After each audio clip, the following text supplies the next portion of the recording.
back to my channel. For those of you who are new here, welcome, and for those who are returning, welcome back. Thank you for joining me today.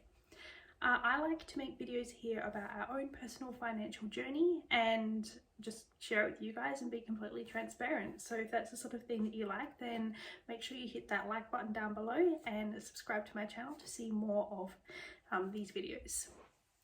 So in today's video, I want to talk about how to feel like you're always staying on top of your bills, and that when they come, you're not overwhelmed and trying to work out how to pay them, where the money's coming from, or anything like that.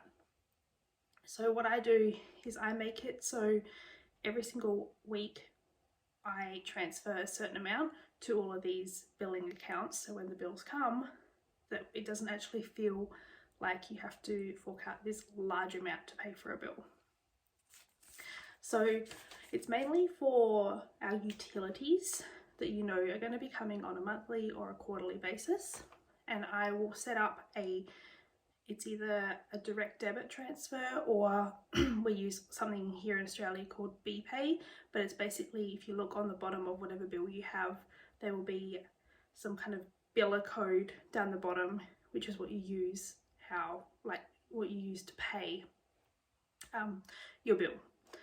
So instead of only making payments to that code when the bill is actually due, what I do is I set up weekly payment transfers in smaller amounts that come out that get transferred to that institution. So when the bill does come, I either owe a really small amount, or in most cases I am in advance and don't end up actually having to fork out money for a bill at all. So let's use the way that I manage our utilities as an example. So every single week I pay the following amounts that come out of our account every single Thursday. So we pay $60 for our internet and pay TV, $25 a week for Ben's mobile phone, $36 a week for my mobile phone, $20 a week towards our electricity, $25 a week towards our gas, $15 a week towards water, and $50 a week towards rates. So every single week towards utilities, I transfer $231 out of our account into these other utilities. And when the bill comes, it's generally covered. And sometimes we're so far in advance that I will end up actually cancelling some payments for a month. So for example, we were quite far in advance on our gas. So what I had, when I was doing my February budget, I was looking everything up and I noticed that we just had a gas bill and it was quarterly, and it had come out and we were still like almost $300 in credit. So what I did is I postponed the $25 payments for the next 6 weeks so that our account didn't end up hugely in advance. And then when March come around, I restarted up those payments again. So it's really easy to manage and do it that way because you have a lot of freedom and control when you just monitor your actual account balances to know whether you need to increase or whether you need to drop the payment or just stop it completely. So as I said, we did $15 a week for our water, and then I kept noticing that every time that quarterly bill came around that we always ended up having to add like $50 or $60 more to it, and I thought, okay, well that's an easy fix.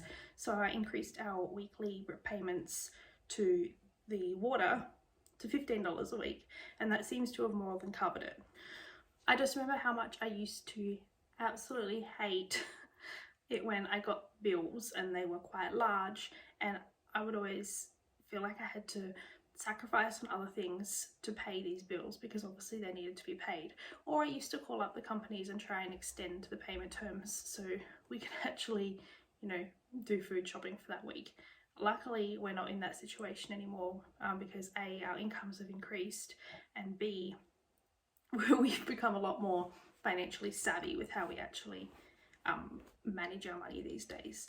And guess what? We now have an emergency fund, which I cannot stress how important that is. It has saved us in so many different occasions. So as I mentioned, that is $231 every single week that comes out of our accounts and gets divided up amongst all of those utilities.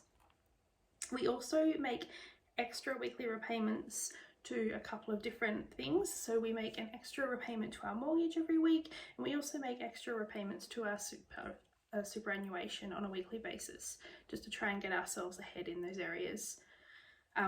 So with the superannuation, that is, you know, once the money's in there, we don't have access to it.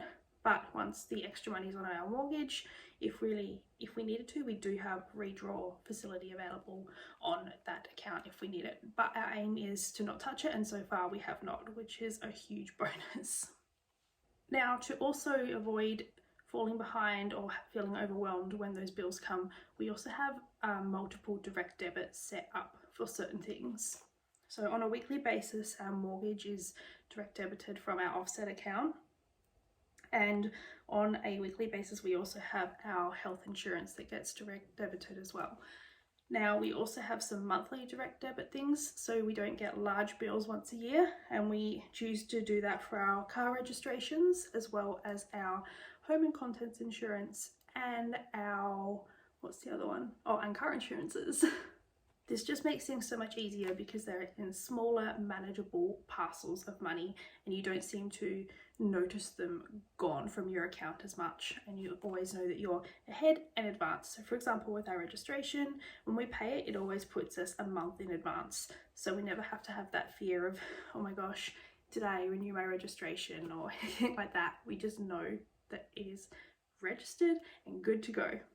And then on top of that, we also have weekly transfers towards our debt, which for our debt, it's only 2 car loans. So we pay $180 a week towards our 2 car loans.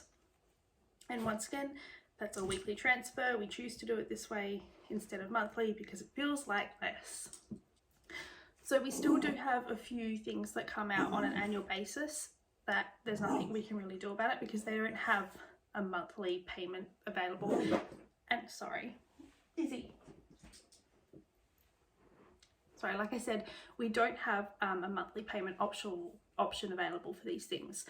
But having said that, they're only like quite small bills in the scheme of the bigger picture. So the things that we pay on an annual basis are our roadside assistance, our ambulance cover, and our emergency services levy, along with our driver's license renewal, which, you know, when that comes around, it can either be on we can do an annual renewal, or you can renew it for up to 10 years. So by doing it this way, when those unexpected costs do come up, we don't have to stress or worry about where the money is coming from.